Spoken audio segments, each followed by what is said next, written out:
All right, this one, this is about high school. I'm in my senior year, first day of football practice. So September 1st, in those days, that's how it was. You started September 1st. September 1st, first day of football practice, really hot day. We go up, me and Louis Frolick, and we were both co-captains at the time. So we go up and we're driving in Louis' car. And Louis had this 1941 Chevy. Now this is 1960, right? He's got a 41 Chevy, it's a 20-year-old car. And he's got a convertible. So we drive up in the morning. It was nice, drive up in the morning, right?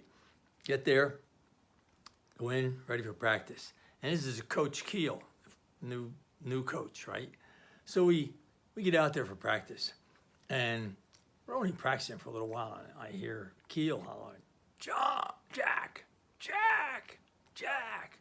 And I'm sitting back looking around saying, man, this Jack, he's in trouble, man. He better answer the coach, And all of a sudden, boom, arm on my shoulder. Hey, when I call you, you come. You come running. I'm like, you call me? You didn't call me. You didn't call me. He's calling Jack. I'm over there. I'm not Jack. I'm John. So literally, honestly, 3 or 4 times. And I had to run laps. He said, take two laps. Right? A little while later, Jack. Not paying attention. Boom, again. Take 2 laps. So by the end of the first session, it's in the morning, right? End of the first session, we break and he says, okay, everybody out off the field. So we go off the field. Well, when we came in, this is new, right? This is our third season, but different coach, right? He's giving everybody salt tablets, like 2 salt tablets. So you get the salt tablets, first time ever, Yeah, take these, replenish the salt you lost practicing. I was thin. I was sweating, but not dying, It was nothing. I sweat a lot more than that. Anyway, I take the pills, throw them in my mouth. And then I jog to the end of the gym, and I go down a hall to get to the water fountain. Well, there's like 20 guys in front of me at the water fountain. They're all doing the same thing, right? And everybody's guzzling water because they got these salt tablets. So I finally get up there, my mouth is like, it's pucker time, And I'm drinking all this water, trying to get some water in me, So finally I finish, and then we're going to go to lunch. So Frolic and I get in the car, and then by this time, the seat is hot, okay? So we get in the car, drive over to this little luncheon, or whatever the heck it was, about a half mile away. So we go in there. I don't know what we had for lunch. I don't care, okay? But at the end of it, we come walking out, and I'm feeling bad. I'm really feeling sick. Next thing you know, I start throwing up. So, I'm really throwing up. I'm down to where I'm dry heaving, So I finally can get enough strength to get in the car and get back, because it's going to run out of time. So we get back, and I'm walking in the gym, and I'm walking down it's like a hallway. It's just the side of the gym, but his office is in the back. So I'm walking down towards his office, and he comes out. He's walking up. So he stops. He says, Jack again. Jack. What the heck's the matter with you? You look terrible, I'm white as a ghost. I tell him. I said, I don't know what happened. I went and I took those salt tablets and I drank it. Then I ate and I got sick and I threw up. I've been throwing up like crazy.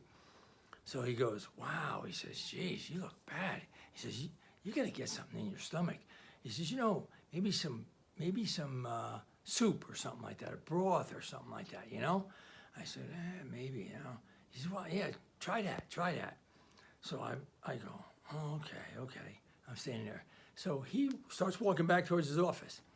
And I'm standing there thinking, oh, okay, maybe I could try a broth, So there's a door there, I'm looking at the door. I'm going to go out. And all of a sudden he turns around and he says, hey, Jack, what are you waiting for? Hey, you got to be back on the field in 20 minutes. I'm like, back on the field in 20 minutes?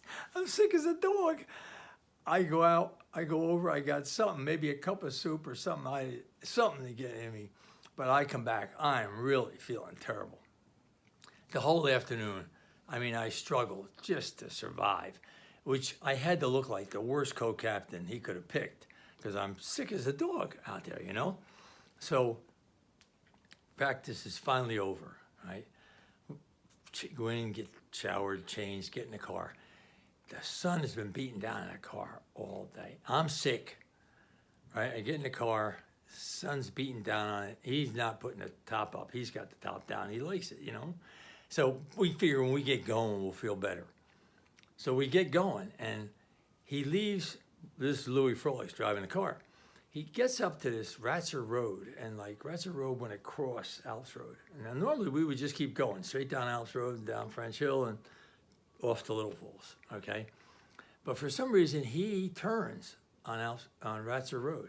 He goes down Ratzer Road to Valley Road. And Valley Road, when you took a right on Valley Road, it went down past these little, I call them farmettes. Maybe they were like 4 or 5 acres, but they were like a farm. And the house was set way back, you know, way back. And they all had these gravel driveways coming out to the road. There were no curbs, no sidewalks, just gravel driveway right to the road, and that was it. And it's, you know, there's a little road. I mean, there was no traffic at that time, you know.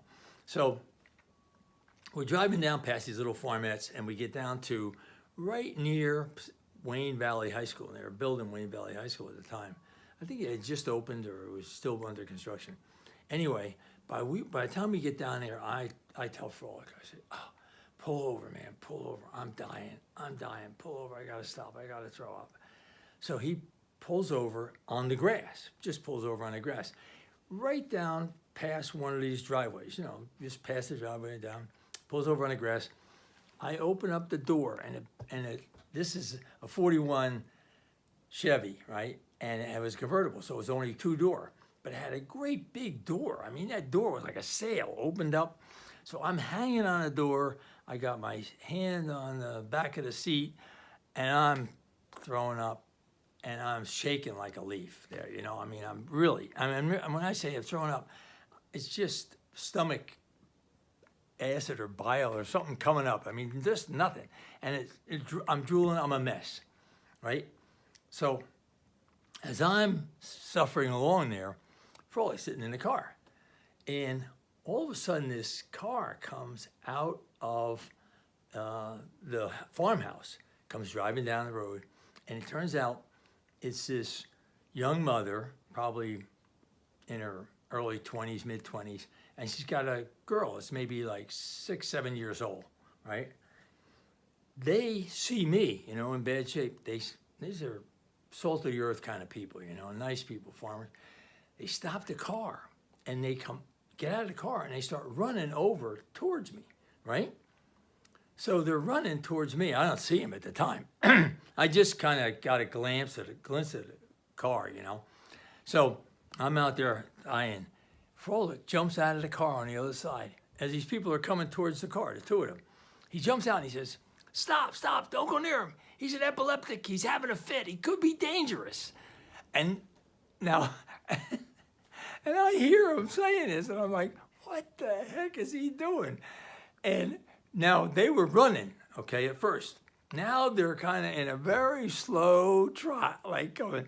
And I'm sitting there saying to myself, I got to set this straight. Froelich's got these people scared to death, you know. So, but I'm shaking like a leaf. I'm sick. So I go to set him straight, right? And I pick my head up and I look up and I go, and honestly, I couldn't talk. I could not talk. I don't know what happened mentally or whatever. I mean, something happened. I couldn't talk. And I just made all these noises. And I got drool coming out of my mouth and everything else. They hit the brakes, turned around, ran into that car, got in the car, hit the gas. The rocks came flying up all over the place. Those people, I'm sure, for the rest of their life, never, ever stopped to do a good Samaritan deed to anybody.